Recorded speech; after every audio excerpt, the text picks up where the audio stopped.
Welcome to Season 2 of the highest-rated closed-circuit program on campus, Level Up. We play and review video games so you don't have to. It's a dangerous profession. Only the boldest of the bold may apply. Boldest. This year's show will feature both highly anticipated titles to come, some classics of yesteryear, and heck, we may even cover that game you love, whichever generic Space Marine hunk of crap that was. Unless, of course, that favorite game is Turok. That series died with the N64. Yeah, I don't think that was a good move, because I can already see the Turok fanboy hate mail. I'd settle for any mail, honestly, dude. Fair enough, fair enough.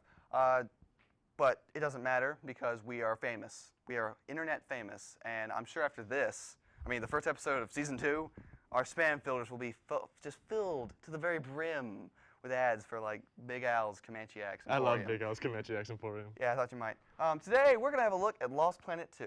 Which doesn't feature anyone named Big Al, or in fact, any axes, Comanche or otherwise. Which is a Why are we reviewing this game? I don't know. Hey, it does feature design issues, a crazy story, and big old monsters. I want a Comanche axe. I don't blame you. So, this your first rodeo? No, sir. I served with the first Nevik operation on the surface. I'm telling you, this place is a frozen hellhole. Yeah, tell me about it. Blinding snow, Arctic temperatures. I've seen good men perish in the cold. This ain't no place to vacate. What the hell? The first Lost Planet may have been defined by a gimmick, but at least it was an interesting one. Basically, the extreme climate was your most deadly foe, forcing you to conserve your precious thermal energy in order to survive. Run out of thermal and you get an all-expenses-paid trip to hypothermic death. Interesting idea, but it's a tough sell, especially when there's no friggin' snow around. Well, alright, there's a little bit of snow, enough to make a snowman. Or 2 midget snowmen. Oh. That's right. Environments of Lost Planet 2 have received a revamp. You can now have a little bit of desert with your Arctic wasteland, and maybe a little jungle on the side. According to the game's fiction, the sequel takes place on the same planet as the first games, albeit 10 years later. Now, I don't care what Greenpeace's paid scientific council tells you, you do not go from tundra to desert in 10 years. I doubt they're trying to sell a message, though, because their solution seems to be murdering the local populace to harvest their precious heat juice and use it as fuel in a no-holds-barred race for resources. Are we supposed to take these guys seriously? Hoth turns into a hybrid of Endor and Tatooine in the same time that a boy grows into a man? An ice age gives way to lush jungles and oceans of burning sand on the same planet over 10 freaking years? This planet's climate is all f***ed up, and that's all there is to it. But wait, it gets better. You see, the convenient partition of the world into meteorologically uniform regions has affected the game's factions in different ways, which is the gist of what passes for a plot around here.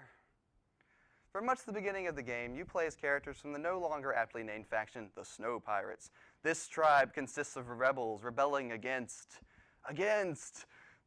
things, and despite having no power structure, still receive orders to blow things up. Their motivations are never explained beyond a healthy dislike for what remains of Nevik, the military construction crew that may or may not have caused the planet to melt.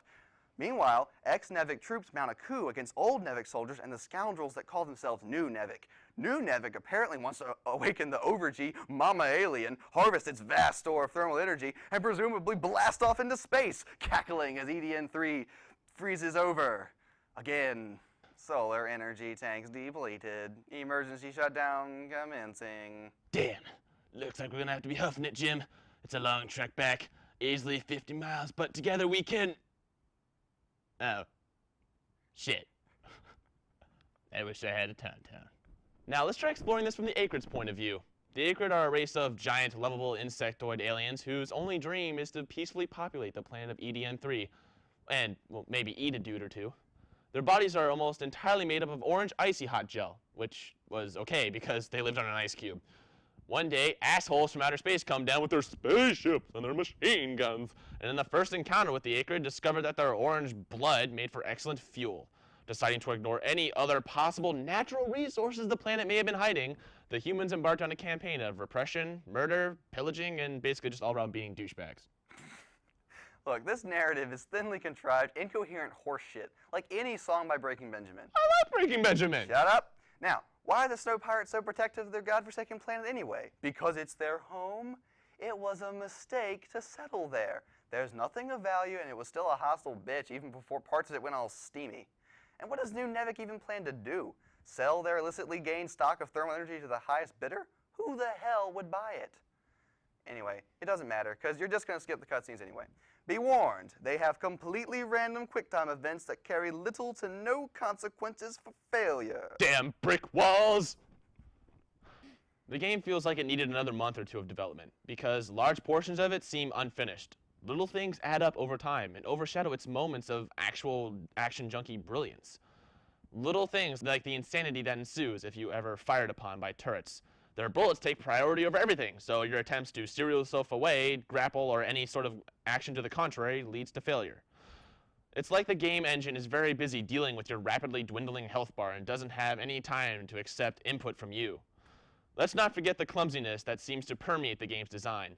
It's apparent in the menus, level objectives, and level design.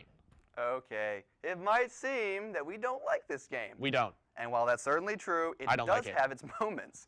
Notably, the later sections that let you pilot the best mech in the game for about 10 minutes, well, surprisingly, it's not nearly as clunky and unresponsive as the rest, and it makes you wonder why the development team even bothered with the rest of the game.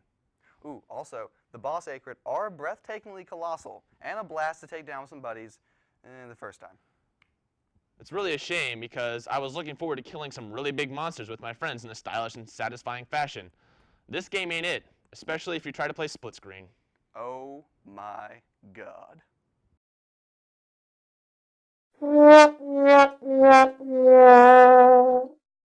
Well, Brandon, that was the first episode of Season 2. Was it? Yeah, I think it was. Wow. Yeah, how about that? I think we may have left out a lot of important stuff about the game. Like the controls, or maybe No, we hate controls. what it's like to play it. No, I think we captured that pretty well. I feel like we were so put off by how dumb it is that we just forgot to review like other things beyond the big things. Isn't the big things what matter? You're right. The big things is definitely what matters. Welcome back, everyone. Good to have you around. That was homoerotically hilarious. Well, that was scary.